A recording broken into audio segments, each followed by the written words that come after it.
XIII век. Непобедимые монгольские рати смерчем неслись по просторам Евразии, всех сметая на своем пути. От Танаида до Итили, Каман, Хазар и Печенег таких могил наградили, каких не видел человек. Политическое объединение Дэшт и Кипчак, или Половецкое поле, процветавшее на протяжении 2 веков, было залито кровью и огнем пожарищ. Большинство кипчаков было истреблено, другая часть была продана в рабство. За 2 морями от Дэшт и Кипчака в Египте правил султан Салих из династии Айюбидов, который охотно скупал кипчакских и других рабов тюркского происхождения для ведения войны со своими соперниками. Среди прибывших в государство Айюбидов рабов был юноша по имени Бейбарс, происходивший из племени Бурдж-Аглы. Как показывают исследования, название Бурдж-Аглы является всего лишь вариацией этнонима Бурджан. Задолго до монгольского нашествия Бурдж-Аглы откололась от основной части своего племени, проживавшего на Южном Урале, и вошла в состав Дэшт и Кипчак. Сам Бейбарс был жителем Крыма, и, вероятно, именно там его застало монгольское нашествие.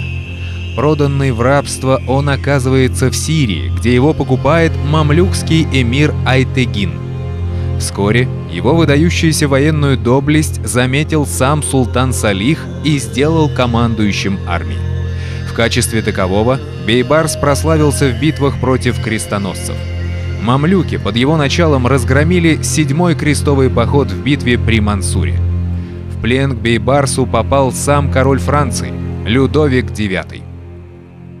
В 1258 году монгольские войска взяли Багдад. Последний халиф Аль-Мустасим был казнен. Этим монголы не ограничились. Ими были взяты Дамаск и Халеб. Над миром ислама нависла угроза полного порабощения. Но неисповедимы пути Господни. Не по его ли промыслу на Ближнем Востоке оказались сначала турки-сельджуки, которые под началом славного султана Салах ад-Дина освободили от крестоносцев значительную часть Палестины и Иерусалима, а затем тюрки-мамлюки, завершившие деяния Салах ад-Дина. Персидский историк Раванди писал: «Слава Аллаху, что в землях арабов, персов, византийцев и руссов слово принадлежит тюркам, страх перед мечами которых прочно живет в сердцах».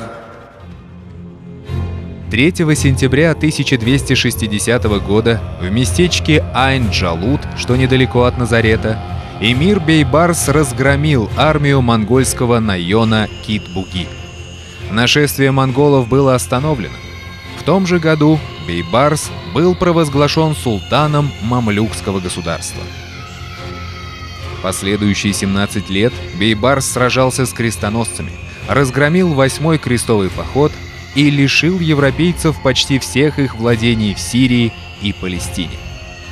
В 1277 году султан Рукн ад-Дин Бейбарс, прозванный во всем мусульманском мире заступником ислама и надеждой веры, умер. Его дело по изгнанию крестоносцев завершил другой представитель рода Бурдж-Аглы или Бурджан, султан Калавун. Сохранилось множество описаний Бейбарса. Вот что пишет историк Ибн Ияс. Победоносный царь Бейбарс был отважен и могуч. Он часто выступал в походы, свое имя снискал он геройством, и на поле брани бывал он беспримерным храбрецом. Что зима, что лето, не сходил он с коня. Бейбарс был статен, высокого роста, светлолиц, носил округлую бороду. Булатный меч шариата. Бейбарс глубоко почитал ученых и богословов и любил оказывать людям милосердие и благотворное вспомоществование.